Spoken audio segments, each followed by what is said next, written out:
la personnalité de la personne. C'est ça on juge. On ne sait pas ce qui l'anime et faire les choses. Ça va? Amen. On accuse, on accuse, on accuse, on accuse, on accuse, on accuse les gens.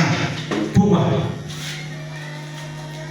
Tu peux avoir j'ai dit, même si le diable, même si vous le connaissez même, où il sait que ça veut commencer à aller dans ta vie, ou bien dans la vie de ta femme, ou bien la paix veut rentrer dans le foyer, il passe par celui qui est plus faible de la famille pour ménager tout. Si c'est la femme, c'est eux qui sont pressés pour prendre bagage parce qu'ils ont petite raison, parce qu'il a ajouté ou bien il a frappé.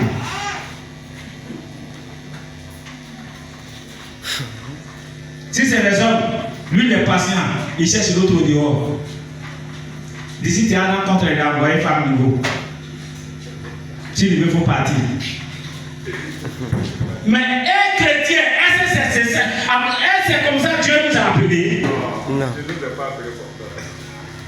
Il y a des actes que nous posons, Dieu va me demander compte. Il a bien dit, il n'est pas là pour combattre la chair, ni le sang, mais ce sont les principautés de la terre, les princes, les dominations, ceux qui dominent nos vies. On ne réfléchit pas à tout ça. On agit. On agit. Ça va? Amen. Ouais. Vous savez,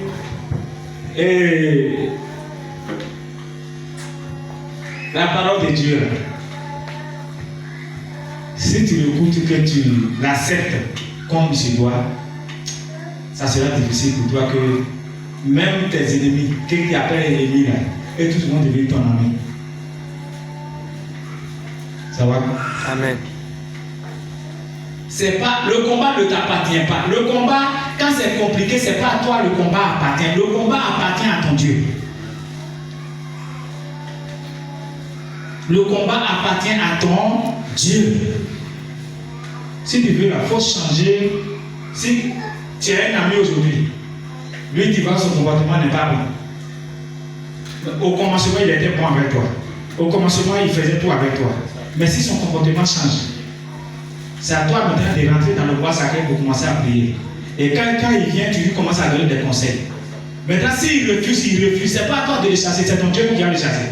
Seigneur, éloigne-toi de moi de cet homme. Éloigne-toi de moi de cette soeur. Parce que je sais qu'il veut tout faire pour m'amener à la perdition. C'est un combat secret. Mais c'est la personne à nous on torture. Est-ce que tu sais ce qu'il amène et puis il fait ça? Est-ce qu'on sait?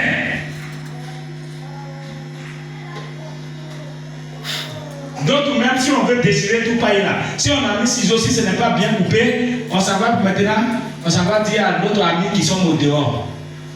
Tu as vu non? Tu as vu ma femme là non? Tu as vu mon mari là non? Tu as vu mon frère là non? Voilà ce qu'il a fait. Voilà comment il est. Voilà ce qu'il est. Voilà comment il est. Tu penses que tu vends qui? C'est toi-même qui vends. Ça va? Donc, peuple de Dieu, nous n'avons pas affaire à la chair ni le sang. Mais on a affaire avec des esprits mauvais qui habitent dans les corps. Regardez, il n'y a pas un homme. Si tu es en Jésus, tu t'as consacré ta vie en Jésus, il n'y aura plus de démons en toi. Sinon, le démon n'est pas un dortoir. C'est le corps de l'homme qui est son dortoir.